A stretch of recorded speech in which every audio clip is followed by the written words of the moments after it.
Olá, alunos! Sejam muito bem-vindos à disciplina Metodologia da Pesquisa Técnica e Científica.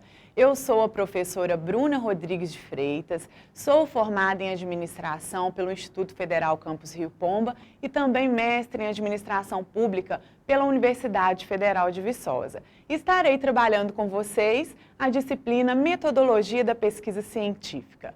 Essa disciplina tem por objetivo explicitar o conceito de metodologia e seu campo de atuação, bem como as ferramentas de investigação, além de despertar o conhecimento crítico e científico de vocês, alunos.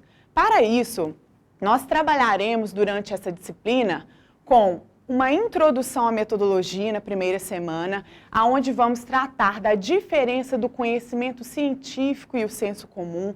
Abordaremos os diferentes tipos de texto, o texto narrativo, o texto dissertativo e o texto descritivo. Iremos trabalhar também com o problema de pesquisa, objetivos, a metodologia e os procedimentos técnicos para as coletas de dados. Na segunda semana, iremos tratar de projetos de pesquisas e trabalhos acadêmicos. E nesta semana, iremos falar dos principais elementos que compõem um projeto de pesquisa.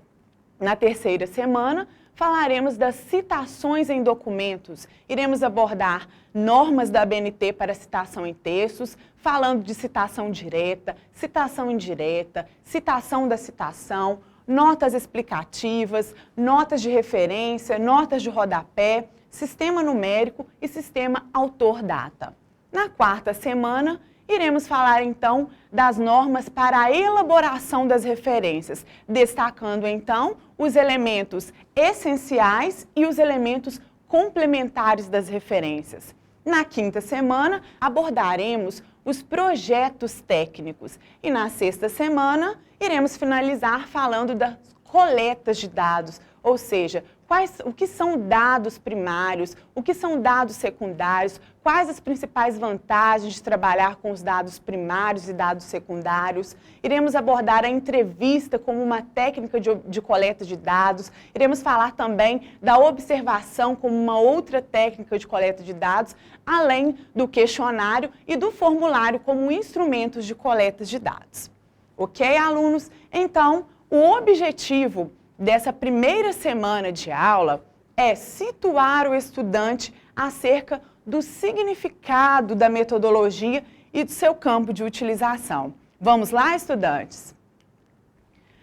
A priori, é importante falarmos da diferença do conhecimento científico e do senso comum, ressaltando que a partir de agora nós trabalharemos com o conhecimento científico.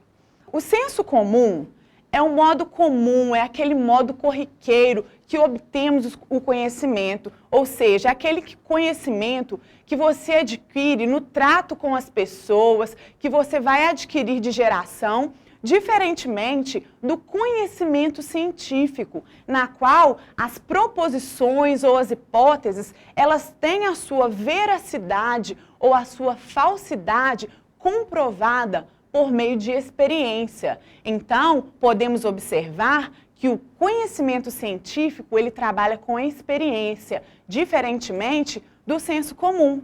Podemos observar aqui no quadro que o conhecimento adquirido por tradição, aquele conhecimento que herdamos de nossos familiares, é o conhecimento que nós chamamos de senso comum, enquanto o conhecimento científico é aquele conhecimento que desconfia das nossas certezas, é aquele conhecimento que ele tem um método rigoroso para a observação, experimentação e, por fim, a verificação dos fatos. Então, vamos raciocinar para ver se vocês aprenderam a diferença de senso comum e conhecimento científico? Observem um exemplo no quadro. Desde a antiguidade até os dias atuais, um camponês, mesmo iletrado ou desprovido de outros conhecimentos, sabia o momento certo da semeadura, a época da colheita, a necessidade de adubos, as providências a serem tomadas para a defesa das plantações e de pragas e o tipo de solo diferente para as diferentes culturas. Isso é um conhecimento científico ou senso comum? Senso comum, porque é aquele conhecimento geralmente típico do camponês, transmitido de geração para geração, por meio de informação pessoal, né, e baseado nessa experiência mesmo pessoal, ok? Vamos para o próximo exemplo. Hoje, a agricultura utiliza-se de sementes selecionadas, de adubos químicos, de defensivos contra as pragas e tenta-se até o controle biológico dos insetos daninhos. Conhecimento científico ou senso comum? Conhecimento científico, ou seja, obtido de modo racional, é aquele conhecimento conduzido por meio de procedimentos científicos. Observaram a diferença, então, de senso comum para o conhecimento científico? Muito bem, então podemos observar nestes exemplos que há uma grande diferença entre as nossas certezas cotidianas e o conhecimento científico. Diríamos que o senso comum, ele não vai se caracterizar pela investigação, pelo questionamento, ao contrário da ciência, ao contrário do conhecimento científico. Ou seja, o senso comum, ele fica na subjetividade, no imediato das coisas. Ele vai ser ditado pelas circunstâncias, ele vai ser subjetivo, o que irá diferenciá-lo do conhecimento científico, que é baseado na experiência. Agora que já compreendemos a diferença do conhecimento científico para o senso comum e entendemos que a partir de agora nós estamos trabalhando com conhecimento científico, nós vamos então aprender os diferentes tipos de texto. Os textos, eles podem ser narrativo, descritivo e dissertativo. O texto descritivo é aquele texto que busca descrever algo, é aquele texto que vai relatar as características de uma pessoa, de um objeto ou de uma determinada situação, num certo momento estático de tempo. Então, observem um exemplo no quadro. Em São Paulo, às 7 da noite, o trânsito caminha lento e nervoso. Nas ruas, pedestres apressados se atropelam. Nos bares, bocas cansadas conversam, mastigam e bebem em volta das mesas. Luzes e tons pálidos incidem sobre o cinza dos prédios. Observem, neste exemplo, que aqui está descrevendo características de uma determinada situação. Esta é, então, a característica do texto descritivo. Já o texto narrativo é aquele texto que vai narrar uma determinada situação, ou seja, sempre em um texto narrativo vai existir uma relação de anterioridade ou posterioridade. Observem no exemplo. Eram 7 horas da noite em São Paulo e a cidade toda se agitava naquele clima de quase tumulto típico dessa hora. De repente, uma escuridão total caiu sobre todos como uma espessa lona opaca de um grande circo.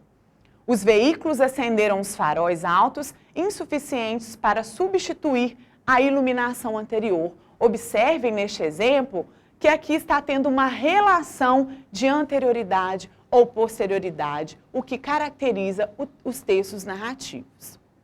Já o texto dissertativo vai analisar e interpretar dados da realidade. E sempre no texto dissertativo vai existir uma relação de causa e efeito. Observem no exemplo.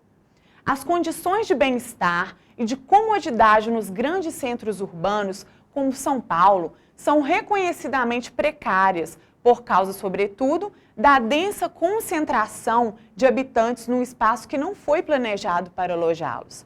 Com isso, praticamente todos os polos da estrutura urbana ficam afetados. O trânsito é lento, os transportes coletivos insuficientes, os estabelecimentos de prestação de serviços ineficazes. Observem neste exemplo uma situação que revela causa e efeito, que é característica de um texto dissertativo.